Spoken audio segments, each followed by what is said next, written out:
Today, we're going to dive into the world of a 17th century Afghan warrior poet, a man named Khushal Khan Khattak. And the way we're going to see him is through this really incredible lens, a rare English translation of his work from 1890. It gives us this amazing window into his life and his world. Just listen to this one line from him. The manly are in misery, the base are now in favor. Wow. Right there, in that one sentence, you get this powerful sense of injustice, of conflict. And that feeling, well, it pretty much defines his entire life and all of his work. So who exactly was this guy? Well, Khushal Khan Khattak was the chief of the Khattak tribe. He was a powerful leader living back in the 17th century, in the rugged mountains of what we now know as Afghanistan and Pakistan. But calling him just a chieftain? That doesn't even begin to cover it. This is what's so fascinating about him, this massive paradox at his core. On one hand, you have this fierce, warlike chief. He lived in a world where, as the translator of this book puts it, the strong hand has ever been the only law. But on the other hand, this same man is revered as the father of Afghan poetry. His poems were so loved that even people who couldn't read knew them by heart.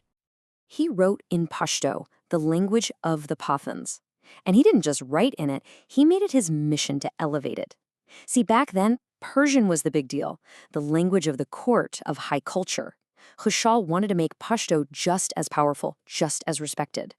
And this duality, you see it in his political life too, which was just this absolute roller coaster of loyalty and then brutal betrayal. His story is completely tangled up with the great superpower of the time, the Mughal Emperor. Okay, so his life takes this incredibly dramatic turn. Under one Mughal emperor, Shah Jehan, Khushal was a trusted ally. He was the guy they counted on to protect these super important routes. But then, a new emperor, Aurangzeb, takes the throne and everything just flips. The new policy is all about violent and oppressive measures. And just like that, Khushal is treacherously captured and thrown into a prison hundreds of miles from his home. You can just feel the fire, the absolute contempt he had for Aurangzeb in his poetry. He calls him a raven pretending to be an eagle. He's saying, it doesn't matter that you're sitting on the throne, you're still a lesser creature, a fraud. I mean, this is just pure, unfiltered defiance. And this betrayal, this imprisonment, it became the moment that changed everything for him. It was there, in that prison cell, that Khushal really forged his most powerful weapon. And it wasn't a sword, it was his pen. His poetry suddenly had a new job to do. It became, in the words of the 19th century editor, a tool for exciting the national enthusiasm of his countrymen.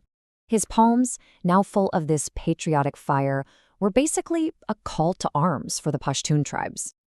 And you have to understand, he saw this fight as something truly profound. This wasn't just about politics for him. No, this was a matter of faith and honor. To back down, in his mind, would be to lose everything that made him who he was. The stakes could not have been higher.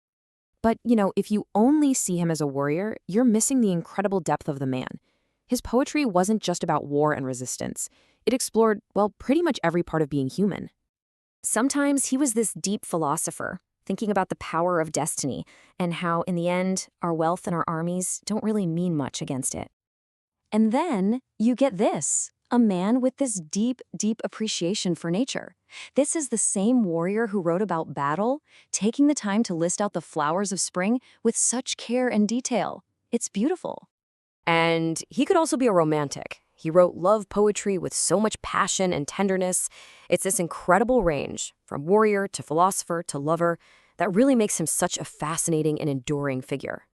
Now, to really get Khushal, you have to get where he came from. The translator makes a point of talking about the barrenness and sterility of his native land. This constant struggle for existence, as he calls it, created a tough, fierce, resilient people. And it also explains why the idea of a garden shows up so often in his poems. For him, it was the ultimate symbol of peace, of paradise. And he was so proud of his work. You can hear it in his own words, written here in this beautiful Pashto script. Have I the Pashto language made to rival with the Persian? That wasn't just a boast. It was his life's work.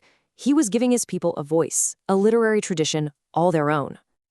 So after all this, what is his legacy, centuries later? It's huge. It's totally woven into the very fabric of Pashtun identity. It's crazy. He actually died in obscurity, But his words lived on. Today, he's considered the national poet of the Pashtuns, a timeless symbol of independence and identity. His poems are still recited to inspire people, to build confidence, and his biggest complaint, that the Pathan tribes couldn't unite, well, that's a theme that sadly still echoes today. Which kind of leaves us with one final big question. Khushal Khan Khattak, he mastered both the sword and the pen. But when a nation's identity is forged in centuries of struggle, which one, in the end, is actually more powerful? It's definitely something to think about.